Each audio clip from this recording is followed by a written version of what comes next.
Hi hello నమస్తే అండి. Welcome to our channel. నేను ఈరోజు మీకు చూపించబోయే రెసిపీ వచ్చేసి పిట్లా అండి. ఇది మనకి కూరగాయలు ఏమీ లేనప్పుడు చాలా సింపుల్గా చేసుకోవచ్చు.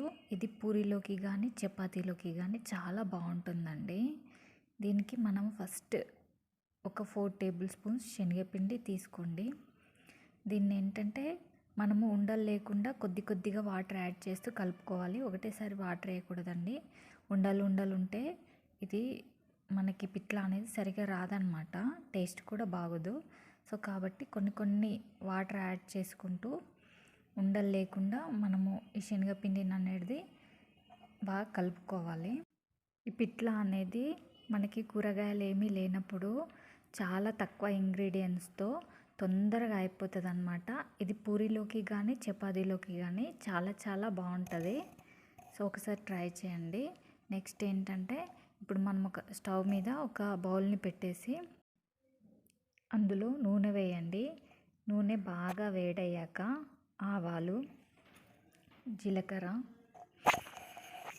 వేసి బాగా కలుపుకోవాలండి. నెక్స్ట్ వచ్చేసి పచ్చిమిర్చి, కరివేపాకు కూడా వేసి అవి బాగా వేపుకోవాలి. అవి బాగా వేగిన తర్వాత నేను వచ్చేసి ఉల్లాకులు వేస్తున్నానండి.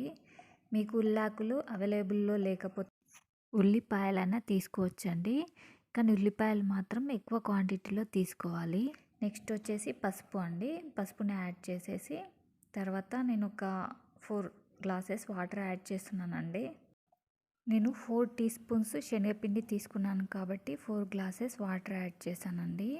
నెక్స్ట్ ఇందులో మీకు టేస్ట్కి సరిపడా సాల్ట్ అనేది యాడ్ చేసుకోండి. నేనేంటంటే 4 స్పూన్స్ శనగపిండికి 4 గ్లాసెస్ వాటర్ యాడ్ చేశాను. మీకు ఒకవేళ థిక్గా కావాల్సి వస్తే ఇంకొక స్పూన్ ఎక్కువ యాడ్ చేసుకోండి. లేదు మాకు పలచగానే కావాలి అని చెప్పేసి అనుకుంటే 4 టీ స్పూన్కి 4 గ్లాసెస్ శనగపిండి అనేది సరిపోతుంది అన్నమాట. నీరు వేడయ్యాక ఇప్పుడు ఇందులో మనం తీసుకున్న శనగపిండి మిశ్రమాన్ని అనేది వాటర్లో యాడ్ చేయాలన్నమాట.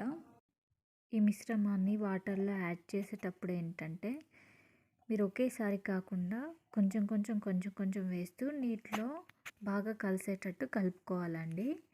అలా అయితేనే మీకు ఈ రెసిపీ అనేది బాగుంటుందన్నమాట. అసలు మీకు ఇట్లా ఉండలు ఉండలు రాకుండా ఇలా మొత్తము అందులో కరిగిపోవాలి. సో ఇప్పుడు వచ్చేసి దీన్ని కొద్దిసేపు మూత పెట్టి ఒక 5 to 10 మినిట్స్ ఉడికించుకోవాలండి. ఇది బాగా ఉడికిన తర్వాత ఏంటంటే మీకు కొంచెం చిక్కగా అవుతుంది అన్నమాట.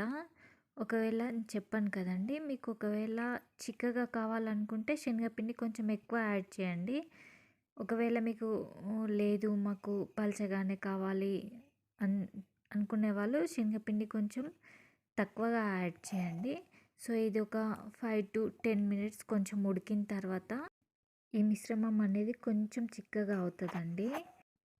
అలా అయినప్పుడు మీరేంటంటే అందులో కొంచెం కొత్తిమీర, ధనియా పౌడర్ అనేది కలుపుకోవాలండి. ఇందులో ధనియా పౌడర్ కూడా చాలా ఇంపార్టెంట్ అండి. దాంతోనే మనకి ఫ్లేవర్ అనేది వస్తుంది అన్నమాట. మన పిట్లా రెసిపీ అనేది రెడీ అయిపోయిందండి. ఇదేంటంటే మీకు ఎక్కువ టైం లేనప్పుడు కానీ కూరగాయలు లేనప్పుడు కానీ ఇది చేసుకోవచ్చు అనమాట. ఇది పూరీలోకి కానీ చపాతీలోకి కానీ చాలా అంటే చాలా బాగుంటుంది. సో ఈ రెసిపీ కనుక మీకు నచ్చితే మన ఛానల్ని లైక్ చేయండి, షేర్ చేయండి, సబ్స్క్రైబ్ చేయండి. Thank you for watching.